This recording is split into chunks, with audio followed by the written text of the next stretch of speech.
Canada ਸਰਕਾਰ ਨੇ ਭਾਰਤੀ ਵਿਦਿਆਰਥੀਆਂ ਨੂੰ ਲੈ ਕੇ ਇੱਕ ਅਹਿਮ ਫੈਸਲਾ ਲੈ ਲਿਆ ਹੈ। ਦੱਸਿਆ ਜਾ ਰਿਹਾ ਹੈ ਕਿ ਫਿਲਹਾਲ ਭਾਰਤੀ ਵਿਦਿਆਰਥੀਆਂ ਨੂੰ ਡਿਪੋਰਟ ਕਰਨ ਉੱਤੇ ਰੋਕ ਲਗਾ ਦਿੱਤੀ ਗਈ ਹੈ।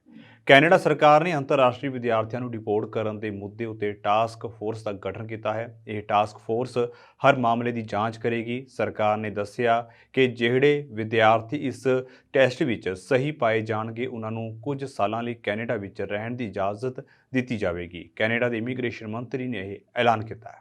Let me start by saying to those who are genuine applicants who have been going through a period of uncertainty, we understand the toll that this process has taken on your mental health and the challenges that you're dealing with, and we want to provide a solution, and I'll have details in just a moment.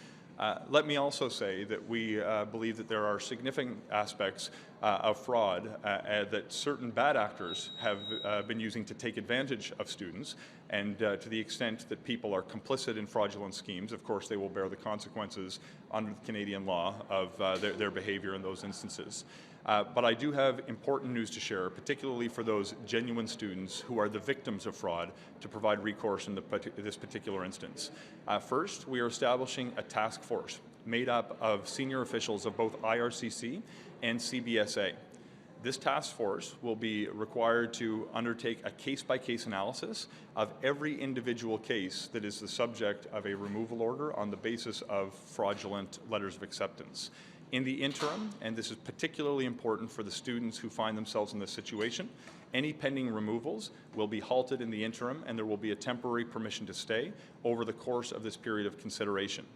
The task force will consider particular factors, including whether a person completed their study, including their level of knowledge of any fraudulent scheme that may have underpinned their application, and those who are found not to have had knowledge and who have been genuine applicants to the student program will be given permission to stay in Canada for a period of a few years so they can either complete their studies or potentially remain in Canada and work over the next few years. In the meantime, we also know that we have a long-term issue that we need to solve. We have been working over the past number of months to establish a stronger system to better detect fraud when it comes to letters of acceptance. We'll have more to say in the months ahead because it will take some significant reforms to ensure that we can protect in a more automated way the ability to verify the veracity of letters of acceptance that may have been issued. Let me conclude with the message that I began with.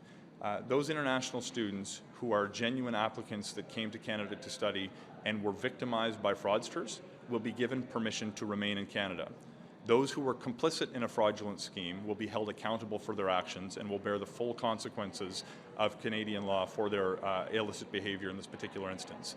We need to do what we can to protect the ability of those innocent people to remain in Canada, and with the process that I've laid out for you today, we'll be able to do just that.